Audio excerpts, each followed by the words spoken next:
नमस्कार, वार न्यूज में सभी दर्शकों का स्वागत है।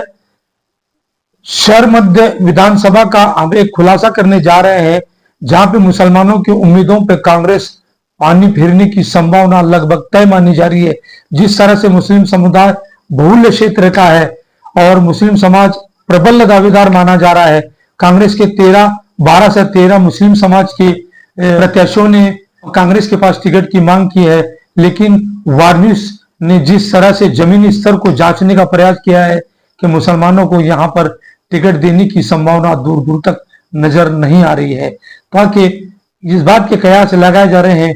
कांग्रेस का जो शीर्ष नेतृत्व है, जो लीडरशिप है, वो इस बात के संकेत दे रही है कि यदि मुस्लिम समुदाय को टिकट देती है तो एमआईएम के बंटवारे को लेकर यहाँ पर भाजपा को यानी महायुति को, महायुति गठबंधन को इसका फायदा होगा, ऐसा तर्क लगाया जा रहा है। लेकिन हमारे वार न्यूज को मिली जानकारी के अनुसार यहां पर शहर मध्य में रणजीत सिंह मोहिते पाटिल को कांग्रेस की तरफ से चुनाव मैदान में उतारा जाने की संभावना जताई जा रही है। ये वार न्यूज का दावा तो नहीं है, लेकिन एक समीक्षा है, एक रिपोर्ट है, एक आधार है कि रणजीत सिंह मोहिते पाटिल जिस तरह से 84 जन्मदिन की जो अभिषेचन अखलूज में जो बनाया गया है, वहां पे इस बात के संकेत मिल रहे हैं कि शरद पवार ने कांग्रेस की वकालत पर रणजीत सिंह मोहिते पाटिल को शहर मध्य में चुनाव मैदान में उतारने का निश्चय किया है, ऐसा एक संकेत माना जा रहा है। शहर दक्षिण जो विधानसभा निर्वाचन क्षेत्र है, वहां से लिंगायत समाज और एक मराठा समाज और शहर उत्तर में पद्मशाली समाज, इन्हें तीनों समाज को शहर में न्याय देने का प्रयास किया जा रहा है और मुस्लिम समाज को विधान परिषद में लेने की संभावना भी जताई जा रही है। मगर मुस्लिम समाज के उम्मीदों पे पानी फेरता नजर आ रहा है, क्यों तो कांग्रेस ये चाहती है कि हर समाज के वर्ग को न्याय मिले। लेकिन सबसे बड़ा जो सोलापुर शहर का जो भूगोल क्षेत्र है, जहां पे जमीनी स्तर जो नापा गया है, जहां पे शरद पवार ने इस बात के महागठबंधन को संकेत दिए हैं कि धर्मराज काड़ादी को दक्षिण सोलापुर में उतारा जाए और उत्तर सोलापुर में महेश कोटे को उतारा जाए और मराठा समाज को शहर मध्य में उतारा जाए। लेकिन ये पक्का दावे के साथ तो नहीं किया जा सकता, लेकिन मुस्लिम समाज को एक लॉलीपॉप विधान परिषद का देने की संभावना भी जताई जा रही है। दावा तो नहीं किया जा सकता, लेकिन संभावना जताई जा सकती है।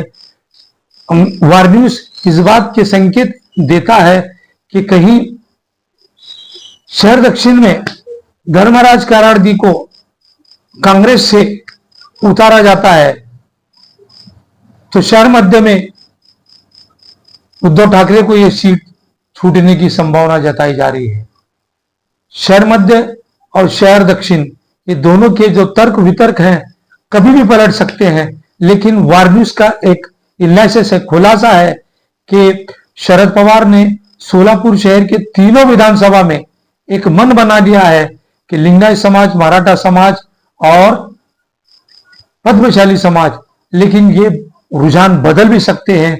लेकिन ये संभावना वार न्यूज का एक खुलासा है कि वार न्यूज चाहता है कि लोगों को ये बताया जाए कि समाज जो आज मुस्लिम समाज अपनी आशाओं से भरा हुआ शहर मध्य में दावेदारी कर रहा है, लेकिन ये पलट भी सकता है, उलट भी सकता है, क्योंकि राजनीति में कभी कोई प्रबल दावेदार नहीं हो सकता। जातीय आधार पर देखा जाए तो मुस्लिम समाज को टिकट मिलने की संभावना दूर दूर तक नजर नहीं आ रही है। वार न्यूज का ये एक समीक्षा है और मुस्लिम समाज को सचेत करने का प्रयास है कि उम्मीद मत भरो किसी राजनीतिक दल से, कभी भी तुम्हारे उम्मीदों पे पानी फिर सकता है। इतिहास गवाह है, शिंदे परिवार ने जहां से 3 बार चुनाव जीता है, वहां पे कभी भी कांग्रेस का प्रत्याशी चुनाव जीतकर नहीं आया है। दक्षिण सोलापुर का इतिहास है, वही इतिहास दोहराने जा रहा है। शहर मध्य 3 बार परिणीति शिंदे चुनाव जीत कर आई है, क्या वहां पे कांग्रेस का प्रत्याशी चुनाव मैदान में जीत कर आएगा? इसकी संभावना दूर दूर तक नजर नहीं आ रही है। लेकिन आशा है मुस्लिम समाज को कि कांग्रेस न्याय देगा। लेकिन जब टिकट का और वोटों का जब बंटवारा होगा तभी सत्य उजागर होगा। ये वार न्यूज का एक खुलासा है, अपने व्यूवर्स को, अपने लोगों को, अपने समाज को ये खुलासा करने की एक प्रयास है। देखते रहिए वार न्यूज। धन्यवाद।